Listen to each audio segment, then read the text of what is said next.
آج جیسے سردیاں ہیں نا، سردیوں میں لوگ کیا ہے موزوں کے اوپر بھی مسح کرتے ہیں، تو کچھ لوگ ایسے ہوتے ہیں جو اس بات کے قائل نہیں ہوتے، کہتے ہیں کہ اگر موزوں کے اوپر مسح کیا تو انسان کا وضو ہوتا ہی نہیں ہے۔ اور رسول کائنات صلی اللہ علیہ وسلم کی حدیث مبارکہ کو اگر دیکھا جائے تو رسول کائنات صلی اللہ علیہ وسلم نے موزوں کے اوپر مسح بھی کیا اور اس کی تعلیم بھی دی۔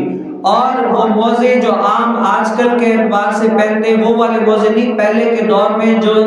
موزے پہنا کرتے تھے وہ چمڑے کے موزے ہوا کرتے تھے، اگر ان موزے کے اوپر اگر آپ مسح کرتے ہیں تب بھی آپ کا وضو ہو جائے گا۔ حدیث مبارکہ کیا ہے، حضرت سیدنا مغیرہ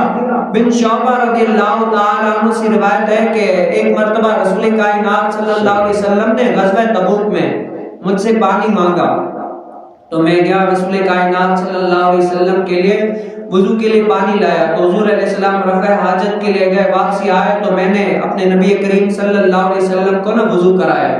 وضو کرانے کے لیے پانی دیا تو میرے یہ خیال آیا کہ میں حضور علیہ السلام کے پاؤں مبارک سے نا وہ موزے وہ جرابیں اتار دوں۔ حضور علیہ السلام جیسے چہرہ ہاتھ دھو رہے تھے تو میرا یہ گمان ہوا کہ یہ میرے لیے سعادت کی بات ہے کہ میں اپنے نبی کریم صلی اللہ علیہ وسلم کے موزے مبارک اتار دوں تاکہ حضور علیہ السلام اپنے پاؤں دھوئیں گے۔ تو میں نے جیسے ہی ہاتھ آگے بڑھایا نا تو حضور علیہ السلام نے فرمایا، اے مغیرہ بن شعبہ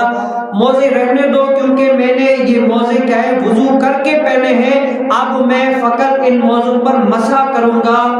اتاروں گا نہیں۔ تو رسول کائنات صلی اللہ علیہ وسلم نے کیا کیا، صرف اور صرف ان پاؤں کے اوپر کیا کیا، گیلا ہاتھ مسح کیا، ان پاؤں کے اوپر پانی نہیں بہایا۔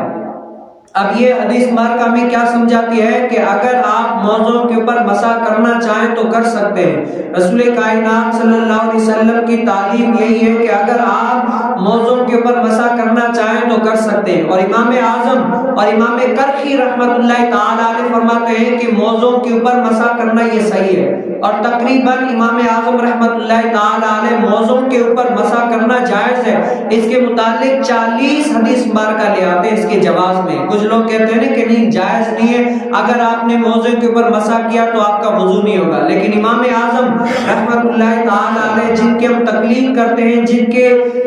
طریقے پر ہم نماز پڑھتے ہیں، وہ امام اعظم رحمت اللہ تعالی علیہ تقریباً 40 حدیث مبارکہ لے کر آئے، اور وہ حدیث مبارکہ جو حد تواتر کو پہنچتی ہے، اور حدیث متواترہ کا انکار کرنا کیا ہے، یہ کفر ہے۔ اگر کوئی حدیث متواترہ کا انکار کرے گا تو کیا ہے، اس کے اوپر کفر لازم آئے گا۔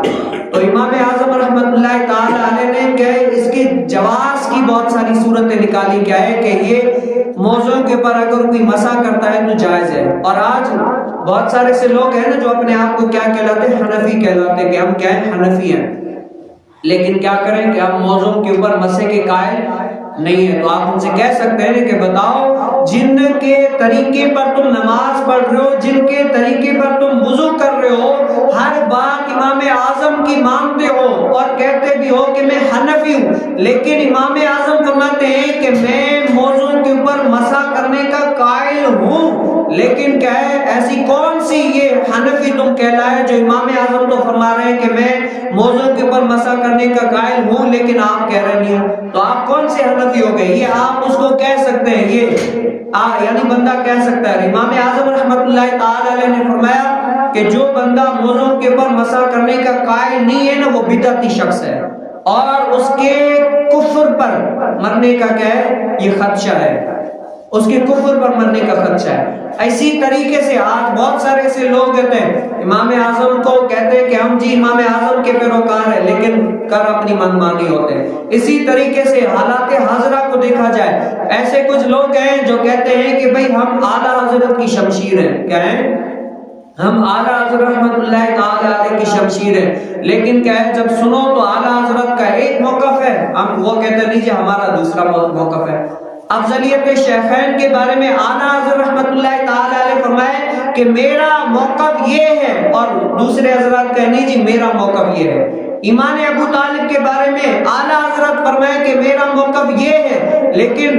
اعلیٰ حضرت کی شمشیر کہلانے والے وہ یہ کہے نہیں جی میرا موقف یہ ہے۔ تو آپ سیدھی سی بات آپ ان کو کہہ سکتے ہیں بھئی ہماری بات آپ کی بات جو ہے نا ہمارے پلے نہیں پڑ رہی. کیوں؟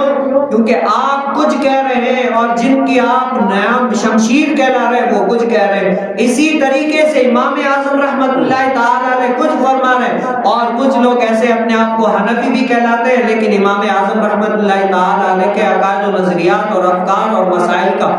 تسلیم بھی کرتے ہیں, کہتے ہیں ہم اس کو نہیں مانتے. تو آپ ان کو کہہ سکتے ہیں کہ کیا ہے اعلیٰ حضرت کے کہنے والے اور امام اعظم رحمت اللہ تعالی علیہ کا سرسری طور پر کہنا آسان ہے لیکن ان کے عقائد و نظریات اور افکار پر چلنا بہت ہی مشکل ہے اور وہی چلے گا. اور ان کی جو ساری تحقیقات ہیں اور جو جتنے سارے نظریات ہیں وہ الحمدللہ قرآن و حدیث کے عین موافق ہیں.